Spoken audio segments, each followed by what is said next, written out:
Knygoje autorius puikiai atskleidžia lietuvių tautos ir Lietuvos Respublikos piliečių dvasinį pakilimą ir vienybės jausmą.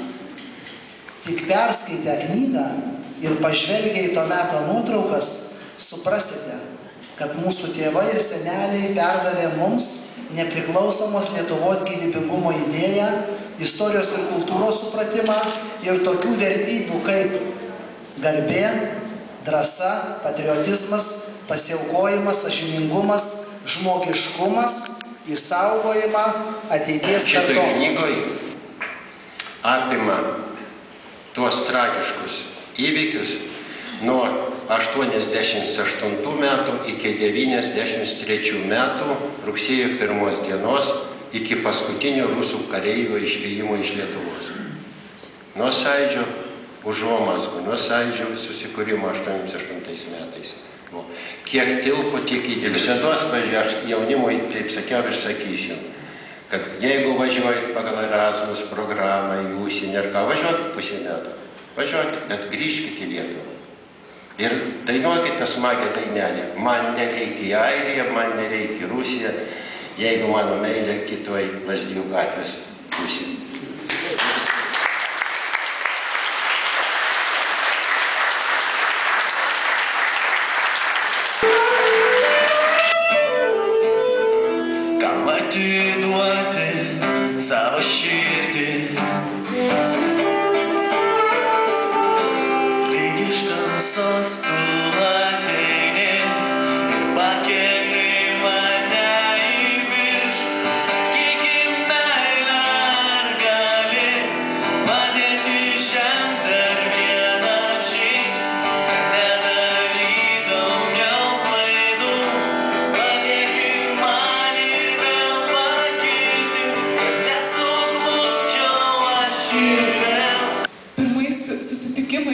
Kalbėjom su pulkininku Arūnu Dudavičium ir kai jis sakė, kad Kaune, Vilniuje labai daug žmonių, 150 žmonių susirenka ir jis pradėjo kalbėti, kad ir pas mus tiek turėtų būti, tai truputėlį jūs abejojau, nes knygų pristatymuose retai būna tiek žmonių.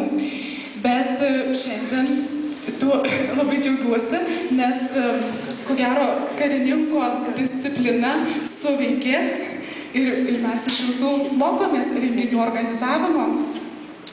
Taip pat labai didelis ačiū autoriui, skaičiau knygą ir tiesiog padarė didelį įspūdį, nes man irgi tenka rašyti pranešimus ir tiesiog reikia istorinių knygų ir apie sausio 13, mano manymu, jų yra per mažai.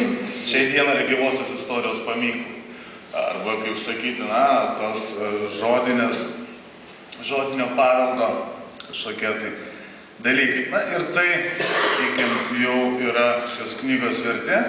Kita vertus, būtent tokios knygos, kurių pagrindas yra prisiminimai, kurie vėlgi yra pateikiami be autoriaus komentarų, be savos nuomonės, be refleksijų ir panašiai. Tai ateityje kaip tik ir taps istorikų darbo įrankis.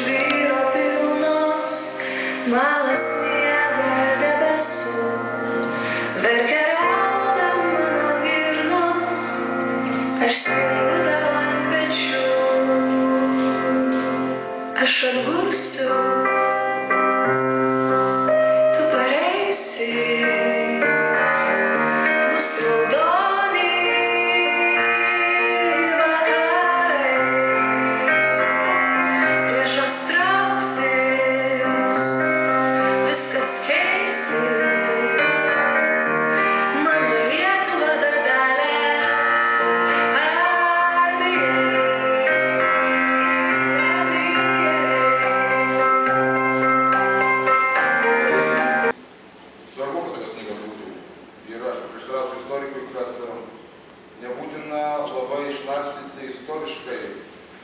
Gyvas pasakojimas, jeigu jis yra dokumentuotas, rašytas autentiškai iš pasakotojo, tai jis yra, teisingai sakė istorikas, pats pirminis šaltinis. Gal archyvose irgi funkcionierius rašė ne kažką teisingiau ar visai škirtai, o gyvas žmogus pasakojimas. Ir dar turbūt, kad autorius pats buvo protestantų vamzdžiais, televizijos bokšto, jam pačiam iškrito fotoaparatas Jis pats viską girdėjo, jis viską matė. Tai jis irgi jau ne tik klausinėlį, kad jis kalba. Sausio 13 dieną iš tikrųjų, būdamas sąjūdžio narys ir aš ten buvau ir iš tikrųjų galiu pasakyti tik tiek. Čia dabar sako Vilniaus barikados, iš tikrųjų tai ten Vilniaus barikadose buvo visa Lietuva. Visada būtų tokia gražiai iš kalbėtis. Tai norim pagerbti, įteikdami vieną iš Lietuvos valsčių monografiją apie Prei į biblioteką. Tai dėkojam Renatai. Labai visiems noriu padėkoti, kad jūs šiandien buvot šaunuoliai, kad išbuvot, ypač jaunimas, ir visi atvyko praktiškai, kuriuos kvietėme, visi atvyko. Čia gal keletos žmonių nėra, keletos gal kokių organizacijų nedidelių nėra, bet visi atsiliepėt. Ir kadangi šių namų šeimininkė paruošė tenais ne tik kavą ir arbatą, bet ir sumuštinius, ir juos reikia suvalgyti visus. Ir dar autorius visiems, kurie pirkot knygas arba dar nusipirksit, padarys įrašą, tai dar kviečiu taip greitai neįsibėgioti, aišku, kiek leidžia laikas, ir pabūti, pabendrauti, padiskutuoti. Ir aš tik tai tariu, kad iki naujų susitikimų, ir aš galvoju, jeigu mes kažkada, o aš manau, kad ateityje čia darysim dar gražių renginių, tai kai jau kviesiu, tai tada kviečiu atvažiuoti ir aš manau, kad tas laikas neprailgo.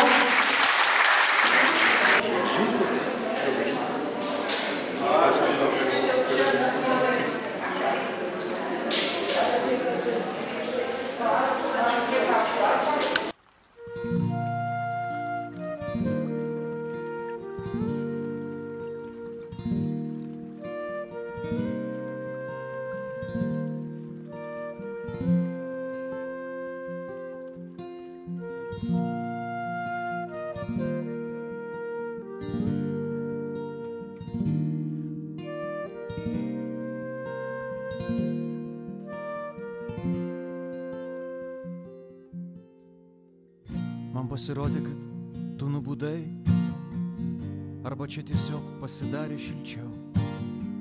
Paklausė, ar girdi, kaip dega laidai mano viduje. Aš prisėdau arčiau, aš nežinojau, kaip kvėpuoti dangus man. Rodė ženklus, kurių nematau. O tu sakai, bandyk išgirsti brangus, šita širdis liepsnoja tik tau. Atsitiko, kad mūsų buvo tik 3, tu, aš ir lietaus kambarį. Aš negalėjau įžiūrėti raidžių, aš užsimerkiu ir atrodo girdžiu, kaip tyliai smilksta, kaip dega giliai.